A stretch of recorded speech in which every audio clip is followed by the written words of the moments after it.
Hello everyone and welcome back to another AFK journey video. In this video, I have put together 5 different free-to-play and pay-to-win teams for a Vanguard set. However, using these, even if you're playing with only 3 teams, you'll be able to pick your best 3 out of these, and I think you're going to be able to do really well in Clashfronts. I'm really happy with these teams. We're going to get right into it. Okay, we're going to lead it off with the free-to-play team. So team number 1, as you guys may have known if you've watched my Supreme Arena videos, this is one of the top performing teams on my main account, and it is also pretty budget friendly, not using any Celestial Hypogean, using heroes which are very highly recommended to upgrade for PvP, mainly Bonnie and Tassi. They're both going to be on the faction tiles for the Wilder faction. We're going to have Haywin Soul Pacted to Thorin, and also the Damien Charm effect onto Haywin. This is going to increase her tankiness a lot for the first 8 seconds of the match, and then even if she is going to take fatal damage, she is going to proc her charm effect,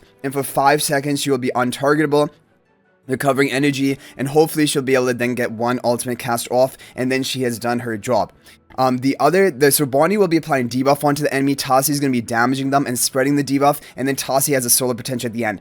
And now this team actually is doing really well with the Storm Strike artifact, and so I've decided I'm going to be running this team with the Storm Strike rather than Surging, and use Surging for a different team. But this is an overall great team, highly recommended. I think this is going to be the top team for a lot of players out there, and it is the no T-Lane version. This is the free-to-play version. Okay, moving on to team number 2. Team number 2, this is a great other team that you can run. Siren does really well on the Wilder faction tiles because then he is pretty much immune to damage, and he also has the overcharge spell here to try and cast ultimate onto the enemies, because his ultimate is really game changing for your fight. You have the Almas charms onto Lenya to improve her damage. However, if your Siren is more invested, you can just swap them over and put Almas in front of Siren. That is also going to have high damage output. Siren deals a lot of damage in general in PvP. We also have Brian here because we want to complete, well, we have 4 Wilders if we're running Lenya, but Brian, the thing about him is he is a Wilder that actually, if you have a Mythic Plus upgrade or above, he's going to be difficult to kill. Because when Brian takes lethal damage, fatal damage, Ilona consumes all energy to block the fatal damage, and for the next 5 seconds, Brian cannot be targeted. So that is really powerful. It is going to prolong the duration of your concealed effect on your allies, and that is really the key thing you want to do in your Wilder teams. And then finally, we have Iron. And the other advantage of this is that Brian will take the enemy Lily May interruption, Iron will then be able to cast ultimate, and then finally Siren will be able to cast ultimate. This is a strong team. Overcharge onto Siren. I am a big fan of this team for free-to-play players if you have Siren built. If you don't have Siren, you can replace him for any other AoE damage. Carolina can work, which we're not using. Arden can work. Arden is a good option. Yeah. Okay, moving on to team number 3. Team number 3 is going to be another Wilder team because, of course, Wilder faction talents this season are incredibly powerful. So this team is a little bit weaker because the major issue is Parissa is susceptible to being killed. And you do not want to have a hero off the Wilder tile, which is easy to kill, because that is going to cut short the duration of your concealed. That being said, I think in the corner here with Brutus tanking the majority, and you can even put Brutus all the way up if you want, but I think he should be fine to take aggro here. This should be enough to keep Parissa alive for long enough. Parissa is going to be buffing up Odie with the bonus damage on normal attacks. Lily May is going to be difficult to kill because she's untargetable at the beginning of the match. And then we have Arden. And for Wilders in general, if you run Wilders, Harmonic Spell is a great option because that is going to provide a massive attack boost and haste boost to the allies at 100%, or the allies on the concealed tiles because they're at 100% health. Lily May also does great with Harmonic because at the beginning of the match, she's going to have 100% health and she'll just be bursting, and Brutus is just here to tank. So overall, I am a fan of this team. I think it's a great free-to-play team. Moving on to team number 4. Team number 4 is going to be the Graveborn Nuke. And the Graveborn Nuke, because we're running Thorin in our Tassi Bonnie team, then we are only left with another Graveborn tank, which is going to be Igor. Igor can tank fairly well. I think for most people, he's going to be the best option as a tank. He can stall a bit for your team.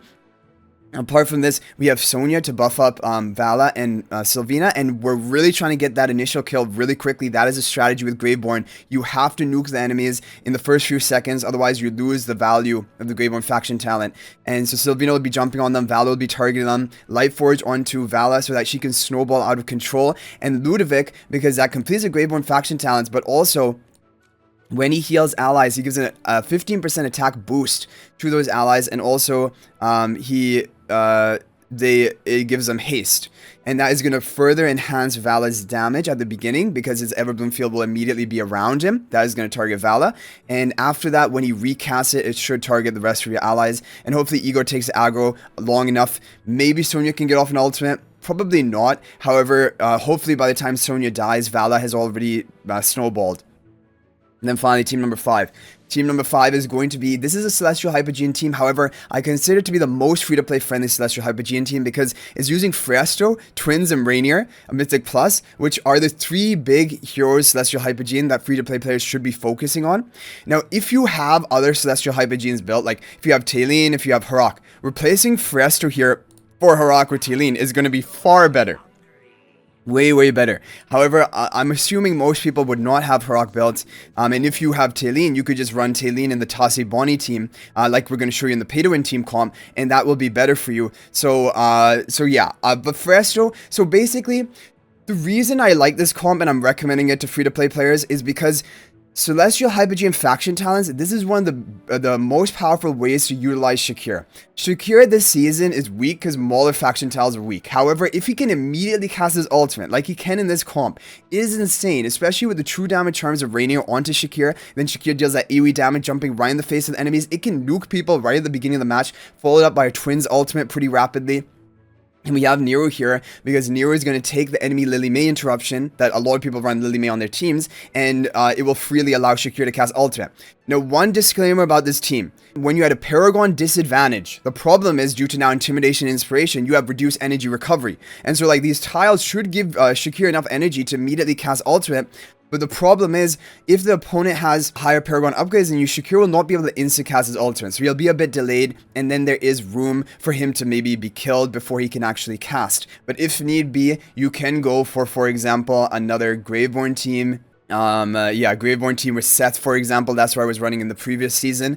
Seth as a nuker and then Graveborn. But basically, you're running out of options on your 5th team, especially for free-to-play players. So, okay, we're going to move on now to the pay-to-win teams. Okay guys, we're now on to the pay-to-win teams. So, pay-to-win team number 1 is going to be very similar to the free-to-play team we saw. However, this is not going to be using Brian, and that is because specifically from my account, my Brian is not as highly ascended as my Haywin. So I'm using Haywin here. However, like we showed before, you can go for Iron in the back and replace Haywin here for Brian, and that will prevent you against enemy Lily May. However, Lily May can only be in one team of the enemies, right? So like on average, you should be facing many more teams that do not contain Lily May. So that's why this is also a fine option. Either way, the other thing is, even if they have Lily May, they'll interrupt Iron, but then Siren will be able to pretty freely cast his ultimate. We have the true damage charms from Almas onto Lenya, and then we have Haywin as well, who is difficult to kill. Basically 3 Wilders, which are pretty difficult to kill. Overcharge spell onto Siren, not much more to say. Moving on to team number 2. Team number 2 is a standard, one of the top tier meta PvP teams, but rather than Haywin on the top, I'm running Arden. And you might think that this is really strange. However, this team is actually just as effective as the Haywin version, and also it allows you to use Haywin in another team, because Haywin has survival, better survival, Arden does not. So Arden can only be used in a team if he's placed on the faction talent tile. Like here, it will work. Arden offers some crowd control. You have the Wilder faction talents. Tasi needs to be, you want to have Tasi up front to be tanking the aggro and Damien Charms onto her to charge up her energy faster, and you want to have Talene right behind Tasi, so if the enemy runs a Bonnie, the Bonnie debuffs will go on to Talene first rather than Tasi, so Tasi can get a bit of damage off first, and Bonnie will spread debuffs. This is a very strong team. You can replace Arden for Haywin here. However, Haywin can fit in other teams as well. That is why we're doing this. Moving on to team number 3. Team number 3 is going to be the Celestial Hypogean team that we showed before. However, rather than Fresto, it is better to run, like we said, Harak or Talene. And Harak is one of the greatest options. Athalia will also work here rather than Harak if you want to. And this is a powerful team. Now, the only thing I'm worried about is, again, if I'm running into an opponent who has a higher Paragon advantage compared to me, my Shakir will not be able to immediately cast ultimate. That is the issue due to Intimidation and Inspiration. However, this account should have a decent chance of getting like equal Paragon advantage, because we do have like we have 2 Paragon 4s, 1 Paragon 3, 1 Paragon 2, and then 1 Supreme plus Rainier. with the surging spell. Moving on to team number 4. Team number 4 is going to be the Graveborn Nuke, again using the Vala and Sylvina combo with Ludovic. Ludovic will immediately begin healing Vala to power up her damage. I have Thorin swap acting Sonya here because we had Thorin free, and I want to give Sonya a chance of actually surviving long enough to cast her ultimate, because that will make our buffs permanent onto this team, and also it will give all 3 members on the Crimson Covenant damage reduction, which basically, yeah, from that point it will be very difficult to kill them. So overall, this is going to be a good team that we can run. Great Graveborn Nuke with Life Forge onto Vala to begin snowballing. Then finally, team number 5. Team number 5 is going to be the Donald Dunlinger.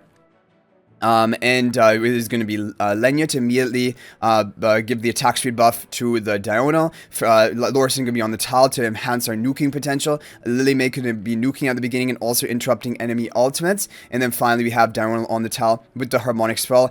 You need to run Diurnal in Wilders if you're going to run him, because otherwise the enemy Barney is just going to destroy him with her debuff. But here he is untargetable. So these are 5 great teams, the top teams I'm going to be running from my pay-to-win teams. Now what I need to show you guys is I need to show you 3 different team options if you want to run an Athalia or Cryonaia team. First one I want to show you is a Lightbearer team with Athalia. Now you might think this is really weird, a really weird concept, but Lightbearers with Athalia is actually ridiculously overpowered. And why is that? Because Hogan gets summoned and the battle will not end until Hogan dies. What does that mean for Athalia? Even after she's converted to spear form, even after all of your allies die, Hogan is still on the field. He's incredibly tanky. The opponents have a really difficult time killing him, and Athalia will be nuking out enemies one by one in her lance form. So this is really powerful. Also, it makes use of underused heroes you would basically never even want to use in Clashfronts. I have Frester here because it's 2 bodies to increase the total health stat of the Hogan, because it adds up the health of all of the allies on your team. But Hogan basically, with the high faction talent upgrade of Lightbearers, he has damage reduction, he has high health, he has, and also your prime couriers gain a 32% bonus attack, I think, for the first 12 seconds of the match, which is very powerful. So, and then you have Hugan to give the true damage charms onto Athalia. But the whole idea is just run your Lightbearer heroes, your most highly Paragon Ascended Lightbearer heroes. Even Sonya can work to buff up the Athalia. You don't have to run Hugan if your Hugan is not built. You don't have to run Frester. You can run any other tank, a high Paragon upgraded hero to get the Intimidation Inspiration, and that is it. And Awakening Spell works just to heal the Hogan and make the Hogan so difficult to kill. But Light Forge is also a good option here. However, Light Forge is also wanted on like your Graveborn Nuke teams or other comps, and so I wanted, like, this is basically the most convenient team that you can run for Clashfronts, because it's using like leftover things, but it is incredibly strong. Now moving on to the next team, we have a Cryonaia comp. I think if you run Cryonaia, you can run in Wilders. However, there's so many Wilder teams you're going to be competing for. So I would say Hypogean Celestial, she does well as well. Just make sure to be running Ludovic, because you do not want to be Iron nuked by the enemy, and Cryonaia is weak to Iron nuke. But Ludovic prevents that by his massive healing from the beginning of the match. So you have the twins, they're going to be buffing up Cryonaia, Ludovic will be healing, Siren will be blocking the artifact of the opponent, that is further going to give you survival, and then Illusion Frester in front of Cryonaia to protect her main Frester in front of Siren, with the Surging Spell for more shielding, more protection. Basically, this team is going to be very difficult to kill, and then Cryonaia is probably going to get off her ultimate. This is a great team you can run.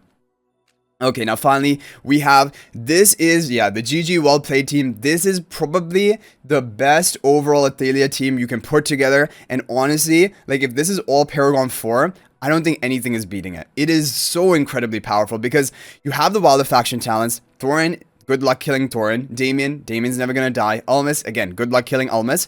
Almas has his charm bonus onto Athalia to deal bonus true damage. Harmonic Spell, which is gonna give 45% attack boost to your concealed allies, and also haste. Athalia is gonna be nuking enemies from the beginning of the match. This is ridiculously powerful. With Lily May as well on the tile to interrupt enemy ultimates, also contribute her damage with Harmonic Spell. This is the most broken PvP team, single team there. However, the thing is, there are a lot of heroes here you would want to use on other teams, like Damien for the Tossie Bonnie team, Almas for Iron teams, Lily May for even another third Wilder team. So basically, it is a very greedy team. It is not a convenient team to run like the Lightbearer version of Athalia, but this is overall probably the strongest Athalia team. So if you want to put together just 3 teams, like if you're not a Vanguard, then this might be one of the ones to go for. So anyway guys, that's going to be it for this video. Hopefully it was helpful. There would have been formation IDs when we talked about the 2 free-to-play and pay-to-win teams for your convenience. But let me know what you think about these teams. If you have any other ideas, feel free to share them in the comment section. Thank you guys for watching. Good luck in Clashfronts this next round of games that we have, and I will update you if there are any other like improvements or if there are any other strategies for Clashfronts. But thanks for watching. If you guys are not already subscribed to our YouTube channel, please smash that subscribe button. We're on the road to 20,000 subscribers. Thank you guys so much for the support. Also, feel free to join my AFK Journey Discord server. There's a link to that in the description of this video. But thank you guys for watching. I'll hopefully see you in the next video. And until then, everyone, peace out for now.